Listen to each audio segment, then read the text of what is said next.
Well, good afternoon. It's Tuesday, it's noon, and here we are for our weekly Thinking Tuesday, our mindset checkup, as I call it. So, thank you again for joining me. If you're here for the first time, thank you for joining me as well. Everyone who listens to Thinking Tuesday, be it live or on my YouTube channel, Thinking Tuesday Cheryl Burton, knows that our motto for Thinking Tuesday is your mind is a garden, and your mind and your thoughts are the seeds. And you, yes, you can grow flowers or you can grow weeds. And our mission here on Thinking Tuesday is to help you get rid of those weeds and cultivate flowers. Those flowers are the positive thoughts that build a positive mindset, and those weeds are those negative thoughts, those self limiting thoughts, those self defeating thoughts that keep you stuck and let you feel that you cannot accomplish what you want to accomplish. So, we on Thinking Tuesday try to focus on our mindset, getting rid of those weeds, cultivating those positive thoughts to help you move forward and live the life that you aspire to live. So, welcome again for being here. Um, Today, I want to ask you a question. I want to ask you a question. I might have asked this question in a lot of different ways, but the question that comes to my mind today is, what are you feeding your mind? We're very conscious, many of us, um, some of us tend to be conscious about what we feed our body. Are we eating the right amount of vegetables, carbs? Are we working out? What are we doing to be physically fit? Are we taking our vitamins? What are we doing to make our bodies feel better, to make us healthy physically? We pay a lot of attention to that. We look at our weight. Are we overweight? Or should we be exercising? What can we do to build our bodies and make ourselves more healthy physically? But I want you to think about your mental health as well, because our mental health is key to our physical health and everything else that we do. So, my question to you is, what are you feeding your mind? Because your mind also needs to be fed. And that's why we talk about those positive thoughts, getting rid of those negative thoughts, monitoring what we say, what we think, what we tell ourselves. What are you telling yourself? Those thoughts are the food that you're giving yourself, that you're feeding your mind, come from your thoughts. So what thoughts are you having that are holding you back from what you aspire to do, what you aspire to achieve, and who you aspire to be? How are you guarding your mind? How are you guarding your mind from being bombarded by all the negativism? As I speak to many of my clients, some of them are still very, very concerned, sometimes very stagnated, very stuck on all the negative things that have happened as a result of COVID. And COVID, the pandemic, is a real thing. It affected us in so many different ways. And people are still traumatized by that. We've lost loved ones, we've lost friends, we've lost our sense of stability, our sense of certainty. Yes, there's still a lot going on as a result of the pandemic. But despite that, the good news is, and I always like to bring good news, is that you are in control of more than you believe. You are in control of how you think about these things, how you approach these things. Because, yes, there's still a lot to be concerned about. but you have the power of your thought, and what you feed yourself, what you guard yourself from entering your mind, your space, so that you can move ahead.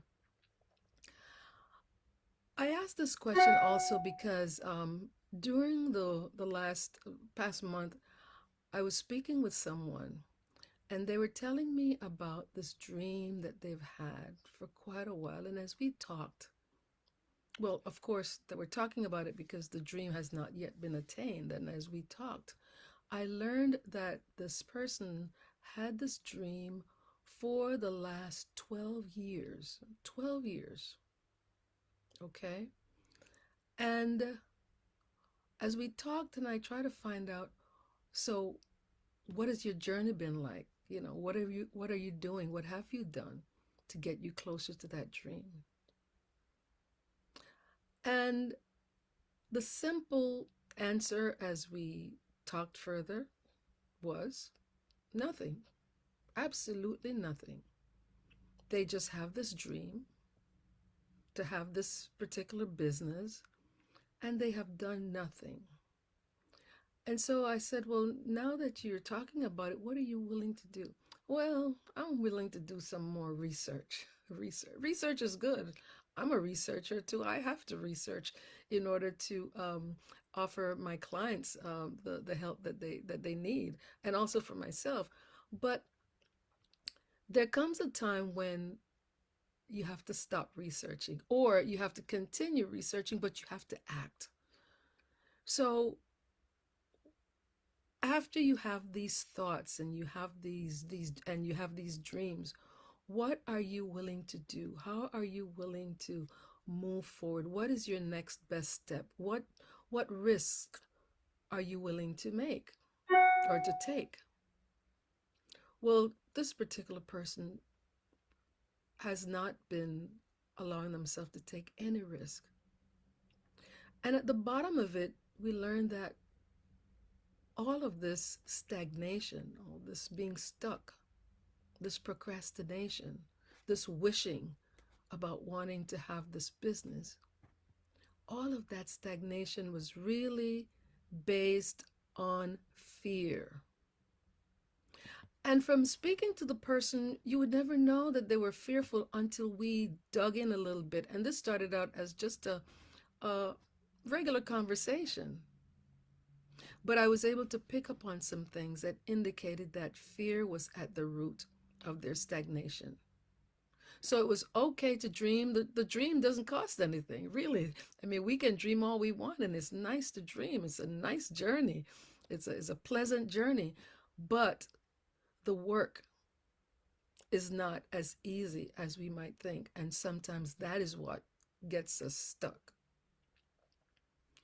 So as we talked, we learned about this inner voice, which are your thoughts, this inner voice that had been speaking negatively, that had been questioning, can I do this? Am I capable of doing this? What are my friends going to think? They knew me when I was back in school and I was not doing very well. If I'm successful now, what would they think about me? That person does not see themselves in that position. So I ask you, what is it that you're feeding yourself? What thoughts are you feeding your mind? What thoughts are driving you that might be preventing you from moving ahead in your journey? What are you telling yourself? What self-defeating, self-limiting thoughts are you having? We know that fear can be paralyzing, but it can also be motivating. Fear can motivate us to move ahead when we keep an open mind and when we are not afraid to fail, because we will fail with certain things. But as I've said before, failure is only failure if we say it is failure. We can learn from failure. But we have to take that step. We'll never know how far we can get. We'll never know what we're made of. We'll never know what we're capable of unless we take that first step. And once you take that first step, you begin to build momentum. One step at a time. It doesn't have to be a big rush. You don't have to do the big thing, but take a step. Determine what is your next best step. Is it speaking to someone who has walked the walk that you're now trying to walk, who has had some challenges that they have overcome? Can they mentor you? Yes, continue to do your research, but you have to take some steps. What are you willing to do that maybe the least risk taking that you can think of? But take a step. It's like I've talked about before. For instance, when you're exercising, when you first start out exercising, you feel the aches and pains because you're using muscles that you haven't used in a long time. But as you continue day by day to exercise those muscles, you begin to develop muscle memory.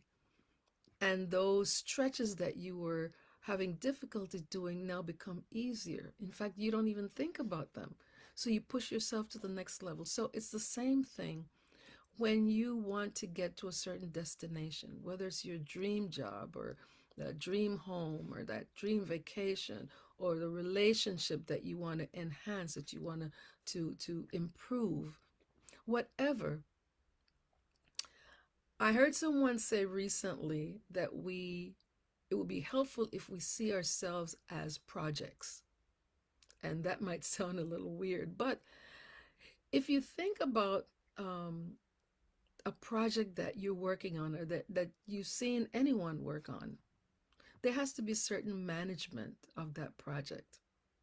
We look at how we're going to construct that project or look at the condition in which that project is at the time that we're looking at it.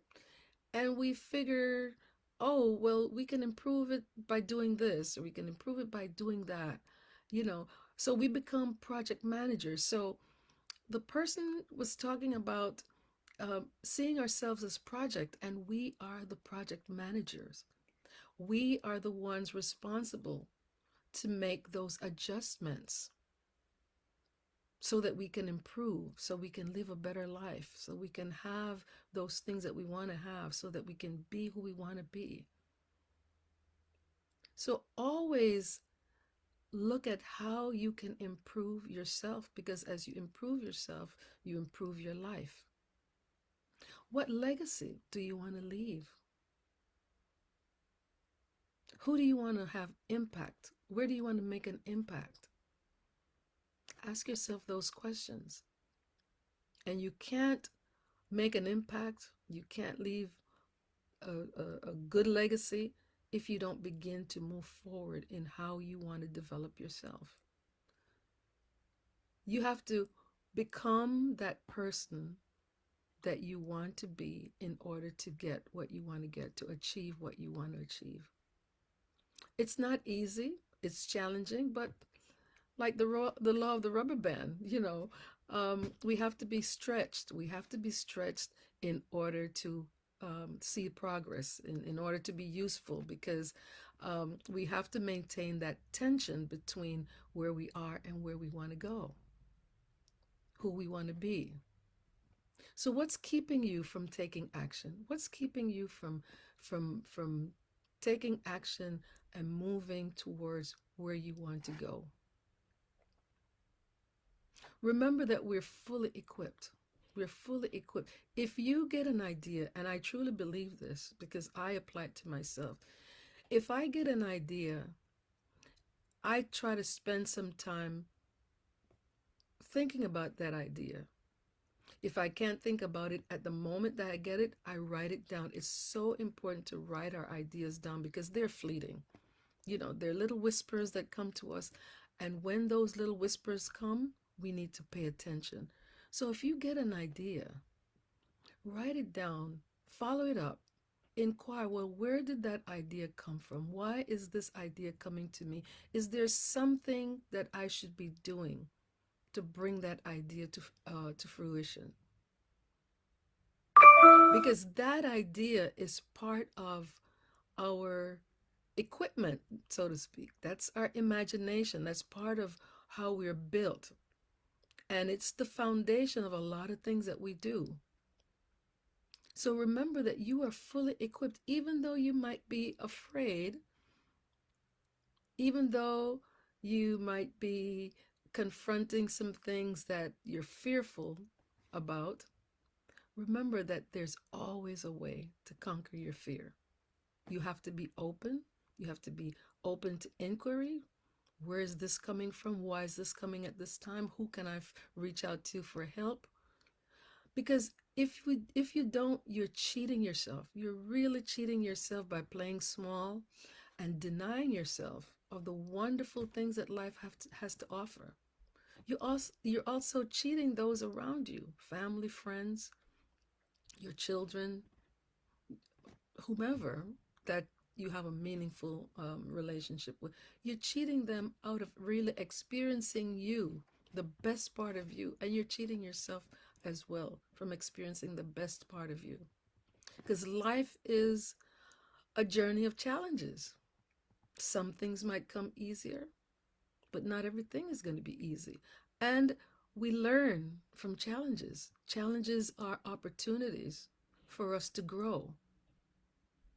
So when I think back about this conversation that I recently had with this person, 12 years had already passed. 12 years, you know how long that is? 12 years just having this idea but being fearful. But being fearful, hopefully, because we were able to uncover that fear has been at the root of the stagnation, that this person will now begin to move forward. Because as one of the great thought leaders said, I think it was Zig Ziglar, that fear is false, um, false evidence appearing real. False evidence appearing real. It reminds me of the boogeyman. You know? As we were growing up, sometimes we all had something that we were afraid of. You know, we might see something in the dark and we think, oh, that's the boogeyman. We want the lights on. You know, we can't go to bed to sleep without the lights on. And then when the lights are turned on, we realize it's an old coat hanging on a hanger on the door or something like that, you know. But we imagine things and they stagnate us because we're fearful. We don't want to uncover what it is that we're fearful of. And many times when we allow ourselves to go beyond that, we realize that this was not as difficult as we thought at all. In fact, it wasn't even what I thought it was. So it's never too late. It's really never too late. And again, I love being the bearer of good news. It's never too late to allow yourself to see yourself as you could be. We have to have a vision. See yourself as you could be. When you get those ideas about what you want to do, write them down, because what you write, you invite. Write those things down. See them, visualize them, see yourself as you could be. Do a vision board.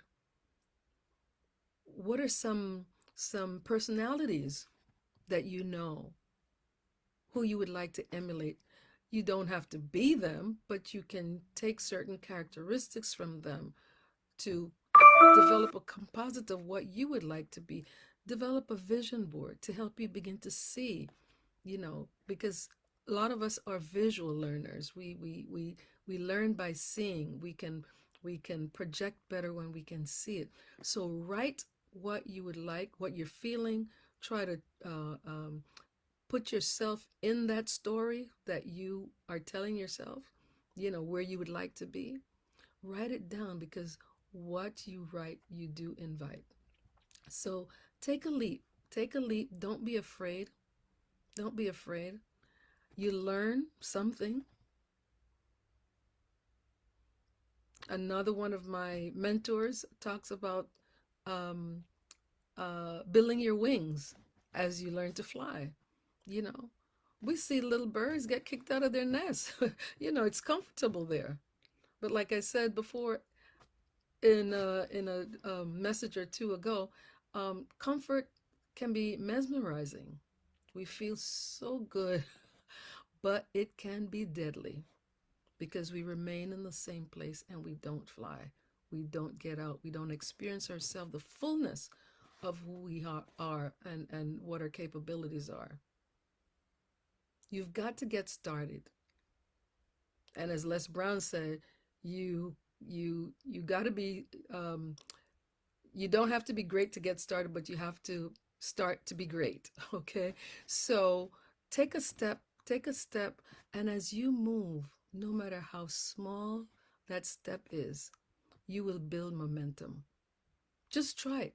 Think about one thing at least, that you have been thinking about accomplishing, something that you would like to experience in your life. What's that one thing? And use that as your carrot on the stick, so to speak. What can you do? What's the next best step that you can take to help you get there? And like I always say, if you want some help in getting unstuck, in helping you to map out what it is that you would like to map out, that goal that you would like to attain, if you have no clue about how to begin to move forward, then that's why I'm here. So reach out to me. You can reach me through my website, drcherylburton.com, and I would be happy to offer you a complimentary, confidential consultation to help you move towards where you would like to move to help you become that person that you want to become, to help you get unstuck, to help you to get rid of that fear, to work through that fear, to help you move beyond that procrastination, because you owe it to yourself. You're fully equipped to attain whatever you want to attain. So reach out to me at drcherylburton.com. While you're there, I have several programs and services that I can offer you for any other challenges or in any personal growth area that you're looking to grow in, and also for previous Thinking Tuesday messages, feel free to go to my YouTube channel, Thinking Tuesday Cheryl Burton. All of my previous messages are stored there on my YouTube channel, as well as this one will be.